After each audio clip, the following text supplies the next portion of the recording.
Great. This is fun. I have not done any virtual presentations yet, but I was excited when Eric Carter asked me if I would present here.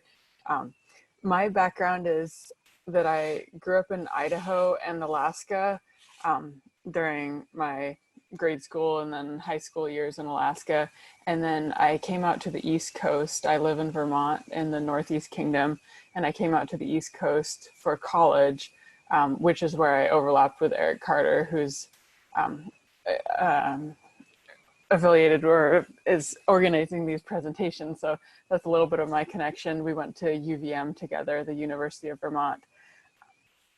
And so I've always had a tendency towards endurance sports since I was a young person, always running and skiing. And I grew up in the mountains in a snowy climate. So cross country skiing was definitely on the radar, and through positive reinforcement of doing well in small kids races, then I became very serious about it and trained more and more throughout growing up into high school, and realized that I would continue skiing in college. And then after I was done with college, I couldn't handle the idea of giving up skiing, and thought I had a lot more to give to the sport and to challenge my own limits, and to hopefully inspire other people and work together with a great team to see if I could make the Olympics and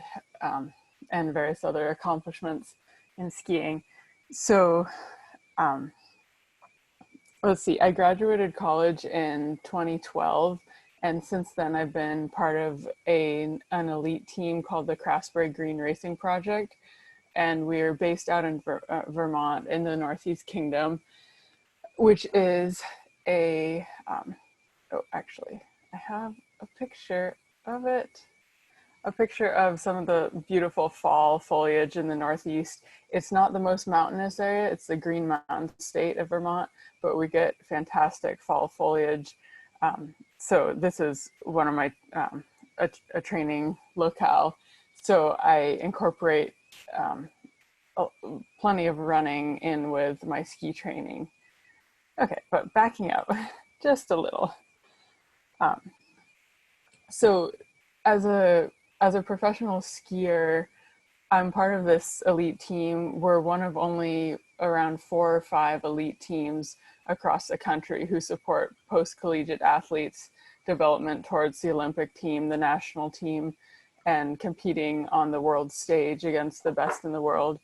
I have raced quite a few World Cup ski races, as well as the Olympics in 2018.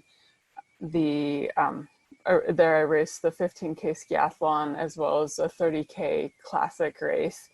And I raced at World Championships in 2019, in addition to World Championships for mountain running, as Catherine mentioned, in 2017, which that was a very unique experience also. And it's such a cool experience to be able to cross these paths of different sports between the running scene and the skiing scene. While my focus is mostly on the winter skiing part of it, but running has become more and more of a important training tool, as well as something I enjoy and can compete in as well. And then on the right side of the screen here, one important part of sport for me is always inspiring the next generations and giving back to the communities. So I've been fortunate enough to travel to northern Alaska, not where I was living. I was living in Anchorage, a big city, but to travel to some of the smaller villages over the course of several years and teach skiing to the local kids and get out on snow with them. And it's just really cool to be able to share the enthusiasm for the sport. Certainly one of my favorite parts about skiing is the training that we get to do all over the world, all over trails, mountains, getting up high and testing the limits of the physical body and what you can train yourself to be able to do. So the previous picture was cross skiing in Alaska. This is a glacier in Alaska, and mountains and the mountain life is one of my favorite things about the training lifestyle. Training also has a purpose towards racing, and racing does facilitate being able to train and to be a professional athlete. So it's certainly always the intention to become as fast and as fit as possible. And I have seen quite a handful of good successes throughout my career, and I'm still certainly pushing towards pushing to break through the ceiling and have even more successful races, which are not always defined by results by any means. Some of my best races were not necessarily the best results, but it's so much about the process and so much about the experience that you have behind the scenes. You remember the small moments with teammates. You remember places out on the trail and challenges that you've been able to overcome. Okay, I showed that picture of the golden fall foliage.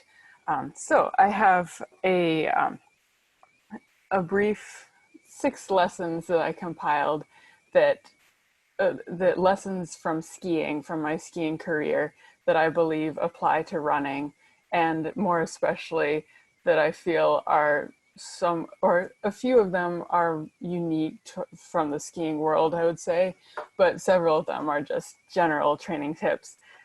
But skiing, lessons that I believe would be very applicable to running and would help anyone who's listening to this to become a better runner. So the first is a really big point for me as a skier, and that is that cross training cannot be overstated with its benefits. Throughout the summer, I do a lot of roller skiing, which is pictured here, actually a roller ski race, and doing so much roller skiing, which does strengthen my upper body. But I think with, like, Jeff had the presentation earlier about fast packing and referenced packing with poles as well. And for a lot of longer running races and mountain explorations these days, poles are an important component that can help you have better longevity in the mountains. And so I think we're no longer in the days when runners want to have the tiniest upper body possible, but we can really use some strength in the upper body. So roller skiing is one way that's helped me keep upper body strength.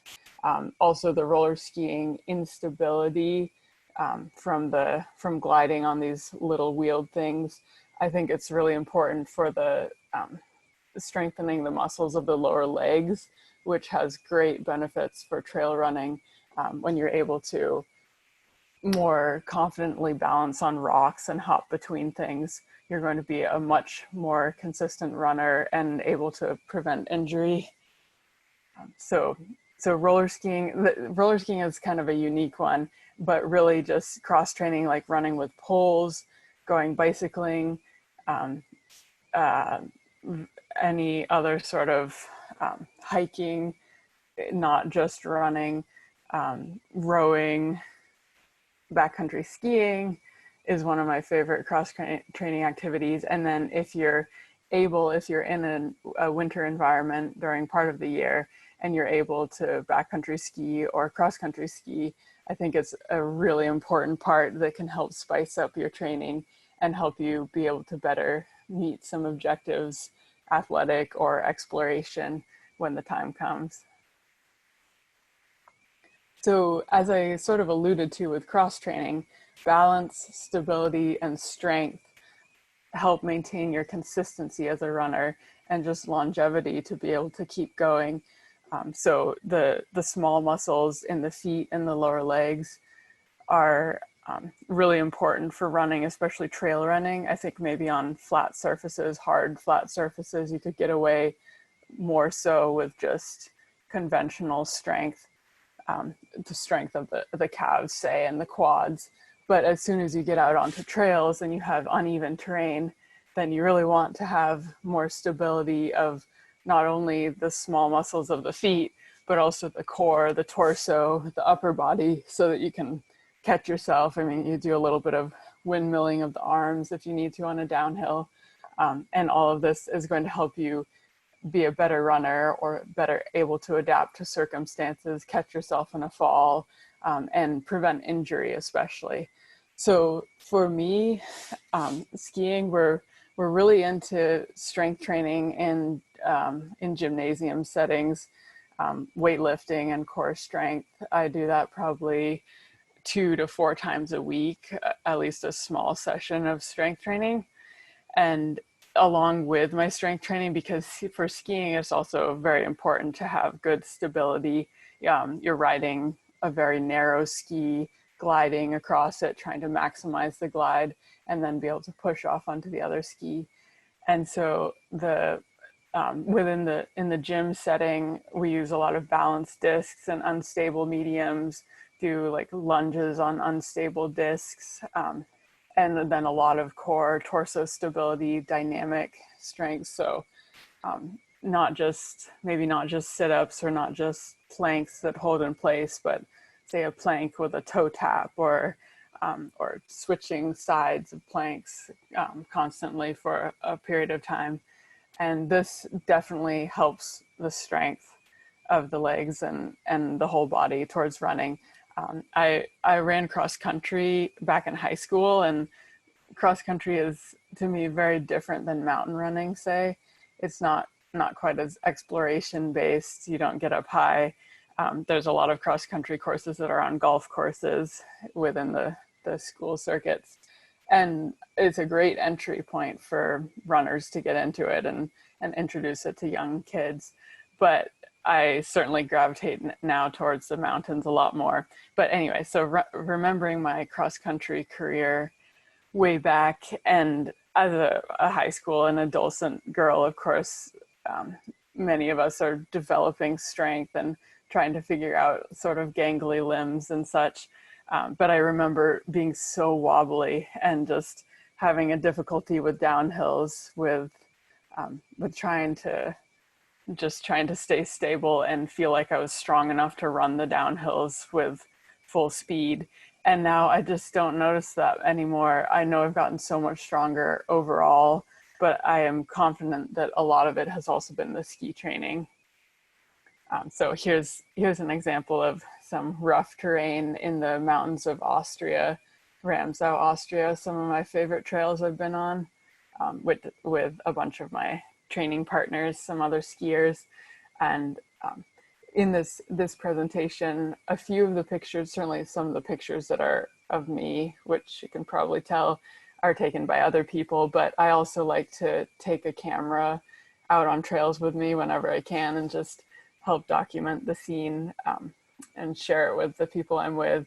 So I will often carry a very small DSLR that I can stick in a running vest or some kind of drink pouch. So the third lesson from skiing is to appreciate moving slow. So I think from what I've found with some more conventional runners, there's an expectation of pacing or holding a certain pace or getting fixated on it, maybe from the road running background. And as a skier, we are very focused on long, slow distance training, because the long distance training is when you build your base fitness, and then the slower you go in distance, then you're able to really ramp it up and do intervals at a high speed. So from skiing, I've learned to appreciate that pace. If you're going up a steep mountain, then you just drop into a power hike or use your poles if you have poles. There's no need to keep running up everything steep, and especially when you're going for a longer adventure. This is also from Austria, some fields of cows and really excellent trails over in the area of the Ramsau am Dachstein. And so that relates to my fourth point. My next point is to appreciate long days out, just the ability to move in the mountains and explore for a long time. I think this has been a lesson that I've learned from skiing, because much of our training is long distance, but there also can be some very repetitive training in skiing, doing loops around small small ski trails or roller ski tracks, or just running trails where you need to do a specific interval workout, so you keep making loops. And so in contrast to that, anytime I am able to go into the mountains for a trail run, I really appreciate that I can go long and look around at the scenery and enjoy the place, and that my feet will take me all across this terrain. Yep, another long picture. This one, in this case, is skiing in Oberstdorf, Germany. A nice tourist track, really, really flat, smooth field, and we were able to go for a long ski midwinter. A fifth point is that coaches are really important. I think in skiing, so I'm on this elite team and we have a dedicated coach, which she's pictured at the bottom of the Olympic rings, and the five of us within the rings are all of her athletes who were at the Olympics. Actually, we're even missing one there. There were 6 women, 3 biathletes and 3 cross-country skiers, all from our same club. So that was really exciting, and also speaks to the skill of our coach and her experience level. She's a woman named Pepa Milosheva and has been at the helm of this team for quite a few years. So in the skiing world, we rely pretty heavily on coaches, and it's so nice to have someone who will tell you what you need to do if you're maybe having a slow motivation day, or just build out a framework with their experiences, and they can look at other athletes' feedback over the years that they've worked with and give you a plan that has just some more reassurance of being a workable way to meet your athletic goals. And those athletic goals don't have to be racing, but I do think if you have the opportunity to work with a coach in any setting, then definitely take it up if you can, and just have that person who can guide you along and share their knowledge. And then the sixth and final point is that objectives and goals are extremely important. So this doesn't have to be racing also, but I think it's so important to have a reason to go out and run every day or to ski every day, that perhaps you're looking forward towards racing. And for me, it has been racing mostly, but I also look at the mountain days ahead. And so if I've been fortunate enough to go to Austria, as a few of those pictures that I showed are from Austria, and that was, we were running in the mountains as part of our ski training camp, because it was very important for us to get on snow back on our skis in late fall, so that we could have a better chance of adapting quickly for the winter of racing. And so in the process of getting on snow, we were in Austria so that we could ski on a glacier, and we were able to go on mountain runs.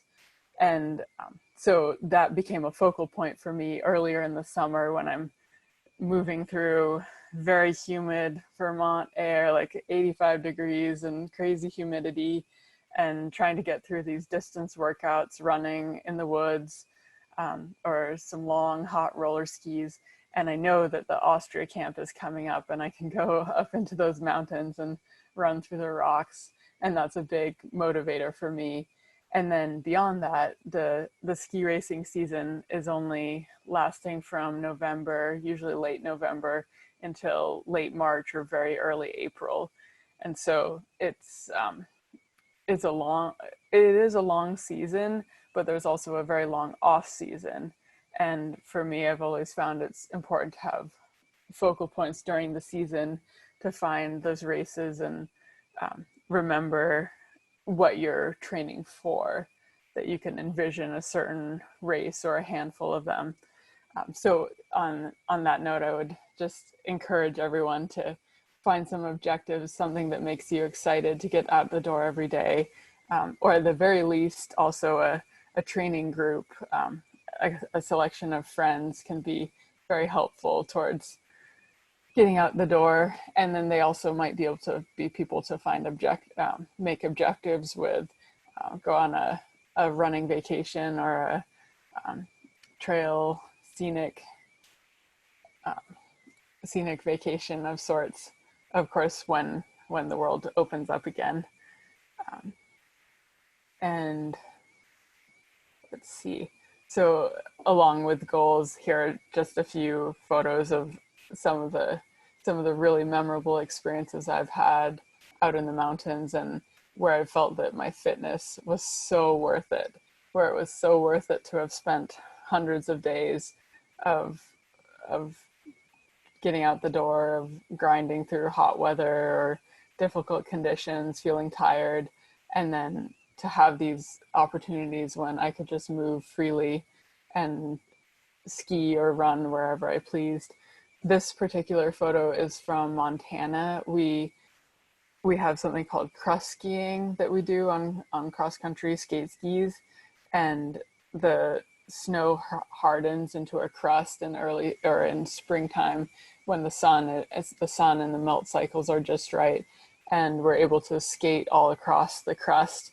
And so here we're skating along the open river bends.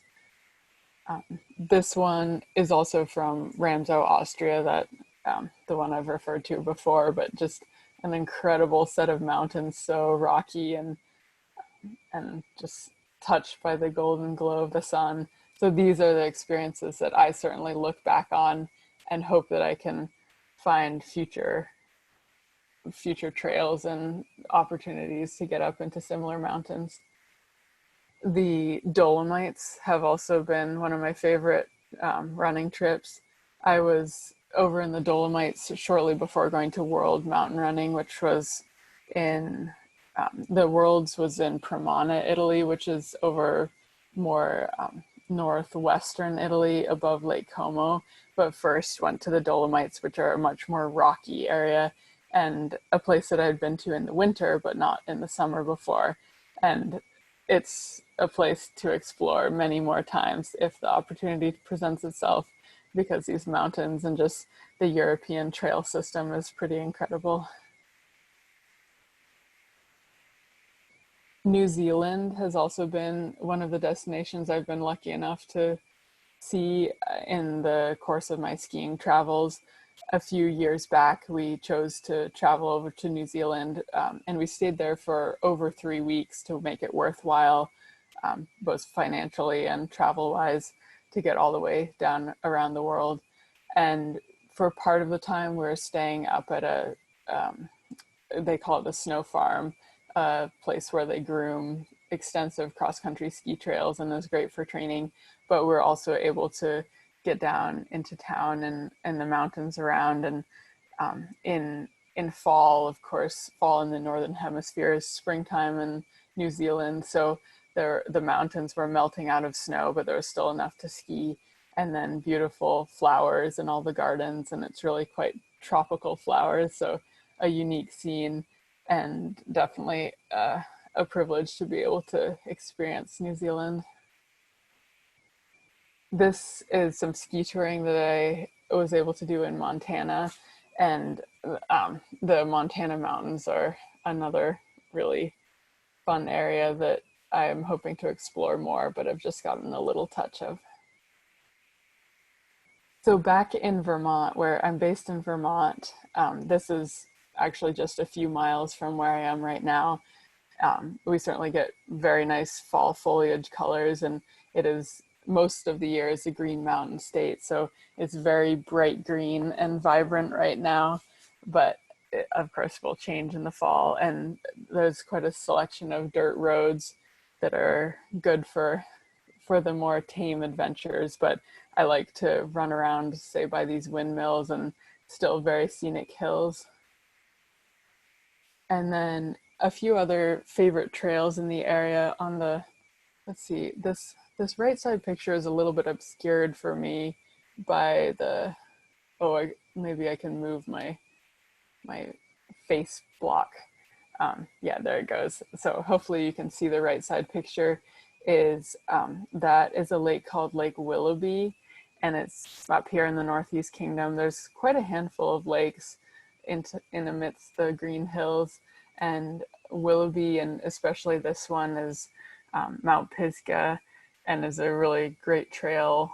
Only it's probably only 3 or 4 miles long, but goes from one side of the lake to the other along this long end of it, and is certainly one of my favorite trails in the area for the viewpoint and the overlook of the lake. And then there's also other sections around. The Vermont has the long trail goes from north to south in Vermont, and then there's also another lengthy trail called the Catamount Trail that travels across Vermont and is sometimes the same trail as the long trail. And I'm certainly hoping this summer to be able to explore them more, especially as we stay a little bit closer into home, and try not to interact indoors with too many people. And so hopefully picking and choosing some trailheads during less popular times, and I can explore more of the long trail because I've only seen a small section of it, a few segments near myself, even though it does run right by. And then the left side is the White Mountains of New Hampshire, and Vermont and New Hampshire here in the US. I think perhaps much of this audience is from Canada, so you might be less familiar with the Eastern US, but Vermont and New Hampshire are both very long, narrow states in the East Coast, northeast side of the states, and they're side by side. So in northern New Hampshire, there's actually a few larger mountains and some more rocky terrain. So that's only about 2 hours away. And when the state borders open again, I will be going back to the White Mountains. But for now, I'll hold off and look at the pictures and plan future adventures over there. But this particular one, I think, is along Franconia Ridge, which is a great rocky ridge trail and usually pretty popular with hikers in the summer. So I think that is actually my last slide. Yeah. And so if anyone has any questions, I realize this is perhaps a little bit rambling, and I hope my lessons from skiing have been useful and informative, but I would very happily take questions about anything from trails to running to the Olympics to skiing life, or anything else. So thanks. Yeah, and that was awesome.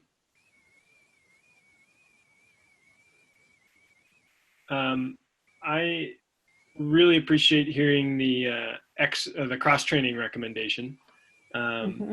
That's definitely I think probably one of the best takeaways that you can have for a crossover athlete, or sorry, maybe a better way of saying that is being a crossover athlete is a really good way to recognize the value of that. Yes. And, it's one of those things that with the athletes that I work with is just like a constant push to try to do that. Yeah. And when I was able to go to the Mountain Worlds and also a few other running trips I've been on, or like I went to the Broken Arrow Sky Race in California 2 summers ago and met some runners there. And I'm from my perspective, I'm always so shocked when people talk about running every single day or running 6 days a week, maybe even 2 times a day. And just for me, I feel like I'm a fairly durable person, but I wouldn't hold up to that. I couldn't run every day. So as much as I can, I always encourage people to get out and do a few other sports too. Yeah. I mean, that's a pretty useful bit of information there. Like, one of our best mountain runners in the US and not running every day is what you're saying. Mm-hmm. Yeah. And I think actually when I talked about that point, I meant to also share that I feel that, well, throughout when I'm training in the summer, I am still focused on training for skiing, and I do various running with poles and roller skiing, but I feel very strongly like the fitness, you build the fitness through almost any mode of training. And there are details that are a little bit more applicable to one sport or the other, or skills like, but if you build the fitness with anything, then I think you can transfer it over pretty quickly. So yeah, I'd encourage anyone getting into running or doing running to think open-minded about just building base fitness in any sport of their choosing. Yeah, that's awesome. I mean, that's really good information. What's kind of a breakdown for a week in the summer for you in terms of running versus roller skiing versus? Let's see. It varies a little bit. In the springtime, I do a lot more running, just because it's nice to change it up after so much winter skiing. Um, yeah, so from the winter, I come off. Probably I'll go for a 30-minute run, like 3 or 4 times a week, maybe, and that's the only running I do in the winter. And so then spring, I gradually build back up into a few hour runs and do some more. And then once we get into the summer, and again, from early summer, then late summer, it gets a little bit more roller ski heavy. But say early summer, like right now, I'll probably do 2 or 3 longer runs a week. Like, well, I always keep track of detail, or like training length in hours, not in time or in distance, which I think you can relate to as a skier too. But so I don't really know the mileage. I don't worry about that. I go slow. And so a few longer runs, like 2 to 2.5 hours, and then a few like warming up for strength training or cooling down. So 20 to 30 minutes, maybe another 1 or 2 times a week. So it's certainly not running any more than 5 times a week. Right. And what where do you typically do your intensity work for this time of year? Like if you were preparing for Worlds for mountain running, would you be mostly running, or would it be a mix still of running and roller skiing? It would still be a mix. I don't feel like I could give up roller ski intensity, and frankly, my coach is very focused on the ski aspect of it. So I would still do roller skiing, and then I would probably push some of my intensity towards running. But really, even when I worked to get ready for Worlds, I did running with poles intervals, and I might have done a few running intervals, but and well, I think I did a few tempo workouts, but not really that much. Still do roller skiing, still plenty of strength training. Um, yeah, the basic ski training, and then just try to fit in a little bit of extra running, brush up speed.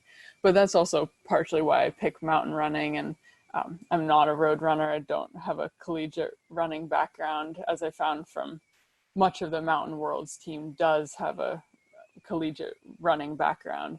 But for me, I'm just more of a trail runner and use the fitness and see what I can do on the uphills. Cool.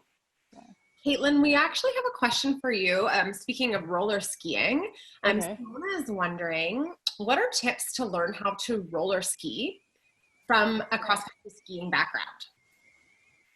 Okay. Oh, so it's someone has a cross country skiing background and they want to get into roller skiing. That's right.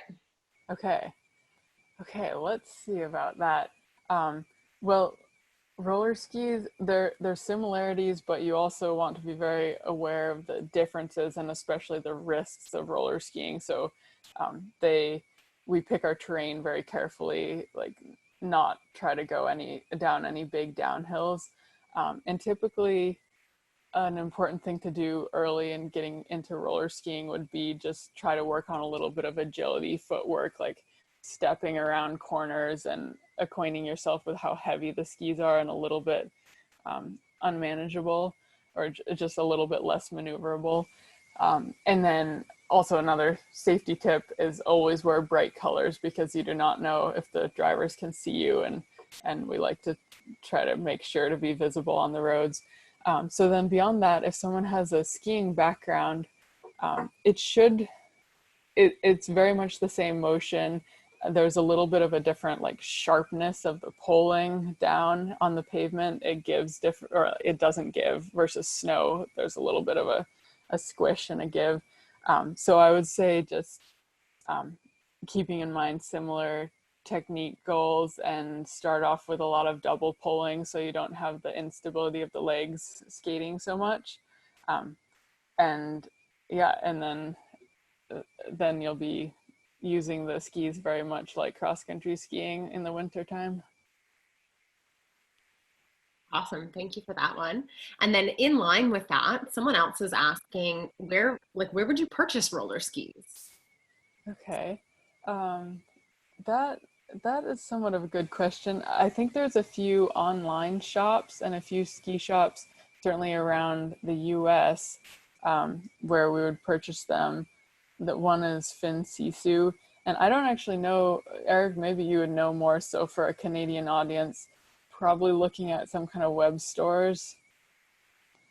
Yeah, I don't think like one of the bigger retailers is MEC. I don't think they would have them, but there's definitely smaller ski shops in most big cities in Canada, and definitely they would have roller skis.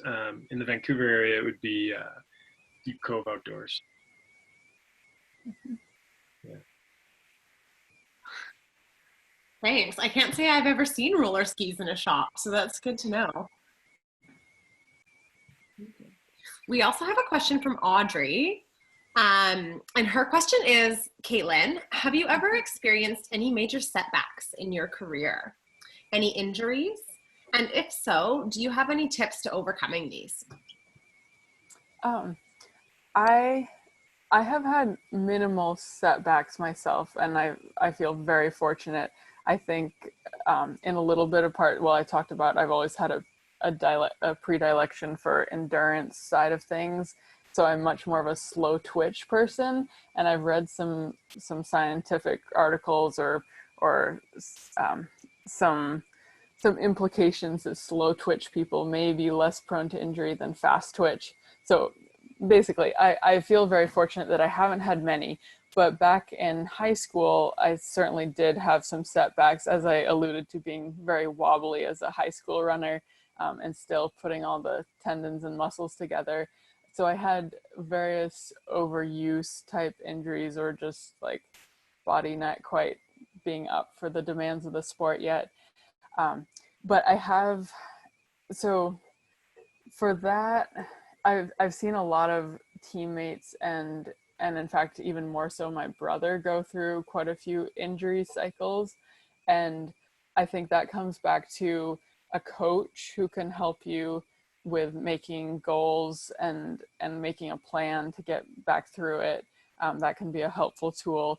And then just goals and objectives that you can make for yourself, to make small steps, have someone to help guide you through the right steps to get back to where you want to be. But then if you have an objective of, like, I want to climb this mountain or run this 15-mile trail loop in 8 months, and that can help you take the small steps to get back there. So yeah, I've seen my brother has had quite a few injuries and some like kind of freak accident injury sort of things. And I've been very impressed with, he's also a professional skier actually, and a bit of a mountain runner. And I've been very impressed with how he seems to stay in it. And I think he just draws on support from family and coaches and friends, and then just has a mindset of where he wants to get back to and what the objective is. I think also it's probably just worth pointing out that the tips that you went over in your presentation are like kind of the cornerstones of avoiding injury in the first place. So that was like preempting that question. Yes, exactly. If you can, yeah, whatever you can do to be preemptive, like cross training and balance stability work, take care of the small details. Another one would be that I didn't touch on would be recovery. I think that's touched on often, but also should never be underestimated, the power of recovery and giving your body and your mind a chance to adapt and get stronger for the next workout. Caitlin, I'm wondering if you can tell us a little bit about like what recovery does look like for you. Okay, sure. So I mentioned briefly that I'm part of this elite team in Northern Vermont, but we try to be unique elite team that has kind of an environmental conscience. So we live a very sustainable life when we're around in the summer, and we live at an outdoor center. So along with this, or with this living arrangement, I do a lot of work projects at the outdoor center. And outdoor center being, we have dining, living, and run a lot of camps for running and sculling, especially rowing sports. And then in the winter, there are ski trails here. So basically setting the scene for, I do various work projects, and that's the work component of my life as a professional skier. So I am very fortunate that I don't have a conventional job that would require me to be on my feet all day. But even if you did have a job, then you would just want to make sure you could take a few moments or hours here and there to get off your feet. So I try to do some computer work during the day, or like do what I can to be off my feet between training sessions, because I'm generally training 2 times a day, like 2.5 to sometimes 3 hours in the morning, and then another hour to 2 hours in the afternoon. So partially being off your feet, but then also nutrition, like refueling really well is important. So we're big proponents of snacking right after workouts, like bring a balanced snack. I don't know, banana and peanut butter.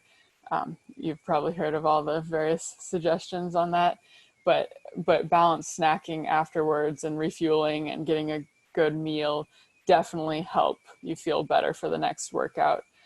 So just taking what steps you can, and then I talk about my strength training with all the balance and stability sort of stuff.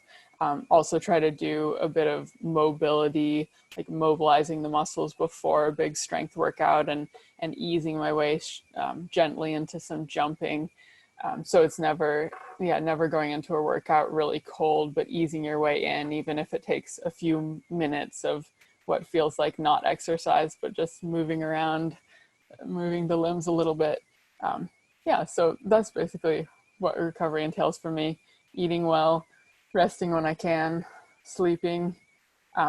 And then there's times of the year, like in the summer, I get really tired because I'm training a lot and in this kind of intense phase, big volume and some intensity. So I'll get tired, and I expect that and not think too much about it. But then when it comes around to winter, then there's a lot more focus on recovery, because racing is the primary goal, and you actually want to feel good for the races. So for anyone else who's either chasing an objective that's important to them or doing a race, I would just emphasize, like, do what you can for most of the year, but as you're leading up to your race or your objective, then you take a few extra steps to give yourself the time to rest. Thank you so much for answering that. We have another training question. Okay. So the question is from another anonymous attendee. Does Caitlin ever periodize training according to her menstruation cycle? Pun intended. So. Okay. That's a very relevant question to recent science that's coming out. And I've been recently learning about some of those potential periodizations myself. I actually haven't done much with it before. I haven't been all that in tune to how it could affect someone. But more and more so, I think it could have, it could be really beneficial to do some kind of periodization there. In my group setting of training, I don't really have the flexibility to do it, or women, we definitely sync up together somewhat after a little while of living together, but I've never felt like we could totally dictate the training based on that. So more often, my team does like a 2 weeks hard and then 1 week easy cycle, which, as you can imagine, doesn't really line up with menstruation. But I think from what I've read, it has a lot of potential good some science behind it. And I think at the very least, what I do for sure is like give myself the benefit of the doubt during certain times of the month, because there's just certain times when you might not feel so good, and you have to work around it and figure out what you can do to minimize the bad feelings those times. And just be kind to yourself. If you're not able to periodize, then you at least be kind to yourself when you're feeling bad.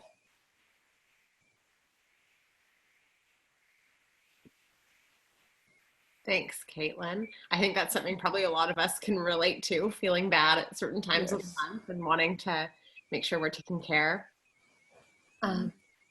We have another question from Audrey, and the question is asking, how does the trail/mountain running community compare to the community of competitive skiers? So maybe similarities, differences.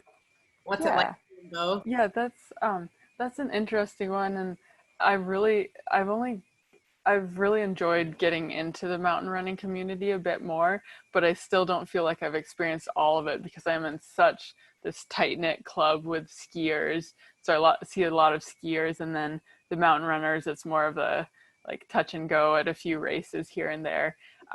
But both communities very friendly, a lot of nice people, as you expect from these outdoor communities. When I was on some of the running trips, I noticed, well, many runners, a lot of really good runners who are doing mountain races, many of them have full-time jobs, which is different than my setup with skiing. So they have a full-time normal person job, and then also are fantastic runners and train for running on the side. So I've noticed that it seems a lot more possible to do that. Maybe geography partially, like you could actually live in a big city that doesn't have snow access and you could run, or you can do a job and run an adequate amount to supplement your people's collegiate careers and backgrounds. Versus skiing, we seem to need to do a little bit higher training volume and more specific training getting towards the winter, especially. Let's see, where was I going with that? Differences in the community. And then relating to the recovery we were talking about earlier, when I went on a mountain running trip, I was sort of fascinated by a few aspects of the recovery. Like I didn't see the runners doing very much of the post-workout fueling, like actually eating snacks or anything. And it's just such an ingrained habit for me as a skier now, like always pack a snack, absolutely always, like you're going to get hungry. And the runners would just like, we'd go run and then we'd go into town afterwards and they wouldn't have any snack, and they wouldn't have a dry shirt either. And that was sort of mind boggling. So those are some of the funny little details. But I think the ability of runners to be more adaptable to working in different locations and jobs, just a little bit different scene, kind of more informal, and definitely having a lot of fun. I really enjoy going to the mountain races, the trail races. I think that's quite funny that you mentioned it almost feels like in cross country skiing there's kind of these ingrained rules that like everybody follows, and just hearing you say the dry shirt and the snack, like that brought back memories. Whereas I feel like running, especially mountain running, it's just a bit more like, kind of everybody doing their own thing and like just doing it from scratch, almost more grassroots in a way. But that's quite funny. It's sort of, I think maybe it is sort of more grassroots, and just it can be a bigger community or more spread out, sprinkled throughout. And then skiing, or like the whole elite skiing scene, is maybe 150 people, and I think I know every single one of them, or almost, except some of the youngsters coming up. So it's a little bit more insular, and some of these funny habits. Kind of on that note, can you talk a little bit like about the kind of the costs of being a professional? What are the compromises that you have to do to make it work? So when I attended college and I got a degree in civil engineering, and I have not yet worked in civil engineering really. I I was one summer an intern for a company, so it feels it sometimes I feel fortunate that skiing can be so intellectual, that there's so much technique aspect to it, and kind of the mental game and figuring out all the training details, so that keeps you engaged, but it also sometimes has a little bit of a dead end to the academic, the scientific side of things. So I miss that part, and as I said, how I go up to Alaska or like help teach kids skiing, and I do some kids program help around here too, and definitely try to give back to the community. But sometimes it feels not. It's a different feeling than working a job where you can really like day after day say like I did this project today, I did that project last month. So a different feeling there. And I also it's a fairly regimented schedule. So as much as yes, I have in the middle of the day is off from training, and I can choose what I work on, either a project or a personal project, but I can't ever go on an unplanned vacation, or I can't just like up and do something strange. And I can't really even go on a vacation during 11 months of the year anyway. So everything has to be very planned out, and you're thinking about it, and you're most of the year thinking a whole lot about like, how does my body feel? Like, can I do this without unnecessary risk? Even like I love to do ski touring and mountain biking and things like that, and occasionally I get questions about um, like some professional teams say in the higher higher public sports, or so like basketball might have a contract that says you can't go or you can't go downhill skiing and you can't go mountain biking. And luckily enough, I don't have that because we're a very small fish in the sporting pool. But I do have to always think about the risks there. And then, yeah, just being geographically locked in place. And then the the like travel and all the people you meet is fantastic, and it's amazing to see all these places, but it also, we always sort of like, it is amazing, but we also spend a lot of time in hotel rooms, and for all this race prioritization. So you go somewhere like Italy, beautiful Italy, and with all the amazing food and mountains, and you're eating kind of carefully because you have a race coming up and you don't want anything too heavy or something, and you're not getting up in the mountains because likewise you have a race and have to have fresh legs for that. So it's always trade-offs here and there, and not seeing your family as much as you'd like to, and making the life on the road work. But so I feel very lucky to have been able to do this, and I hope I can inspire some people along the way and be a good teammate, but there's definitely sacrifices as well. Yeah, I think that can be super tough, having to, you travel to this spectacular place and then you're in the residence, or you're on a very specific track, Mm-hmm. in the mountains maybe still. Yeah. But yeah, that's tricky. Do you ever try to go back to a place? Like, have you ever been to a venue and then been like, I have to come back here?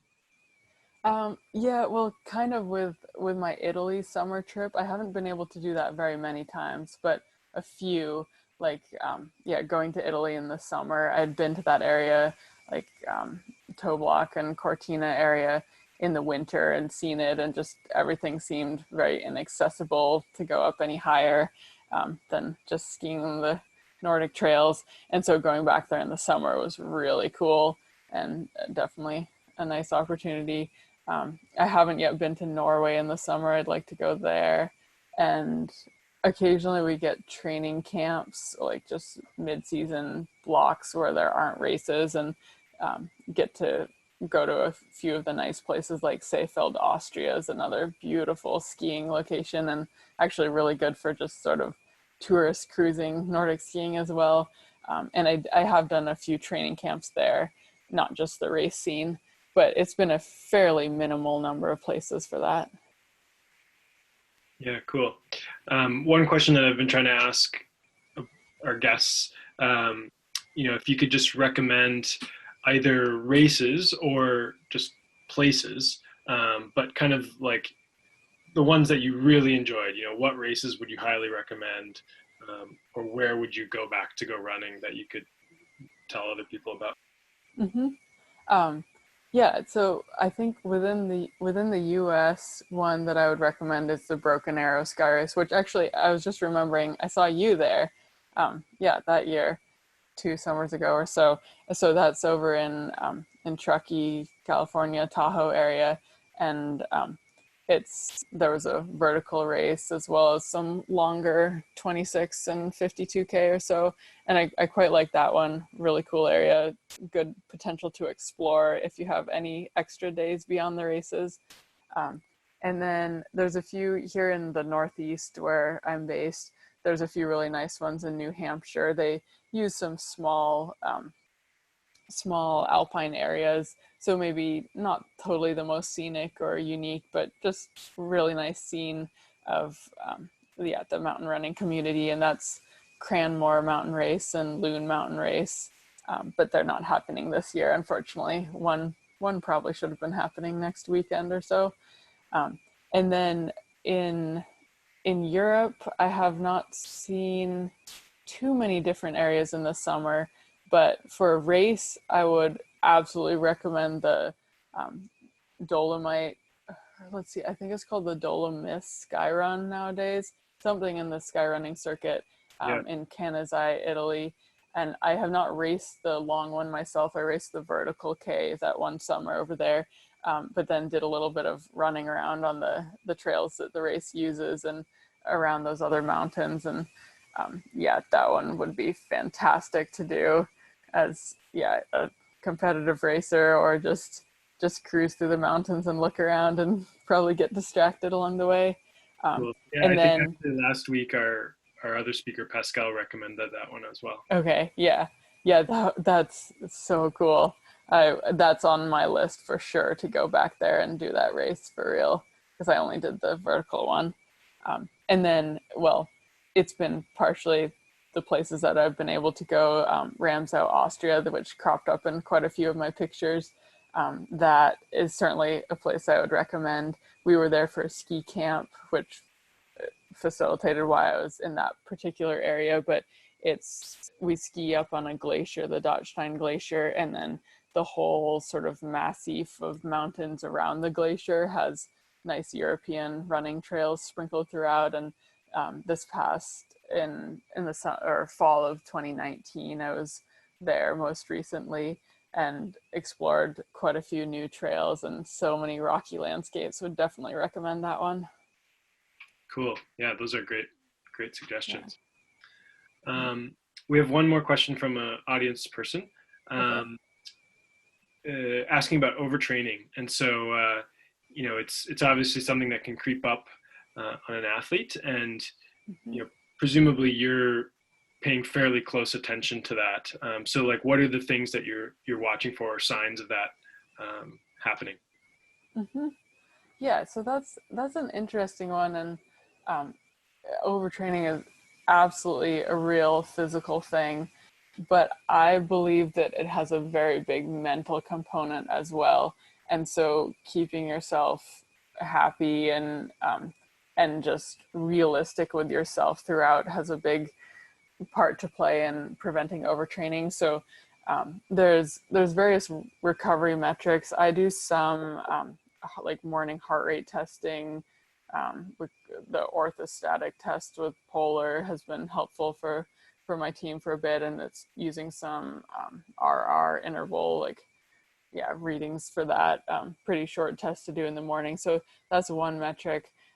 But also I think there's been increasingly a lot of conversation about just certain questions you can ask yourself every morning or after every training session. So I keep a pretty detailed training log, and in my log I now have a mood like a column where I can fill in my mood from 1 to 5 for the day overall, as well as a workout. And so just we keep track of a lot of metrics, like morning heart rate and mood, those sort of things. And you're just like constant feedback loop of like, how am I doing? Is this a bad pattern I'm going into? And after a while, I think enough of asking yourself these questions or filling out the data, and then you sort of settle into this, just constant checkup on yourself. So I watch those mood ratings, watch my morning heart rate a bit. And then that's another important reason to have a coach if you can, is my coach likes to look us in the eyes and see how we're doing, or she can tell from body language. So someone else, like there's like dragging in a workout or having a really tough time with strength training or something, like once or twice here and there is fine. But if someone who you're training with or is coaching you sees you struggling every day for a week or 2 weeks, then it's time to back off. But you also have to be really realistic with yourself. And so as much as there's a training plan and there's a plan that you're intending to follow, but to be realistic with yourself and back off and take recovery days too is really important. Yeah, I think that's super interesting. To have that high level of kind of observation is super useful. I mean, like from a definition standpoint, overtraining is lower performance despite continued training, right? But that's like often way too late. So that constant monitoring is really useful, and it is kind of surprising how accurate something like a mood or how do you feel kind of question is actually at tracking that thing, especially if you're really looking at it over time. That's pretty cool.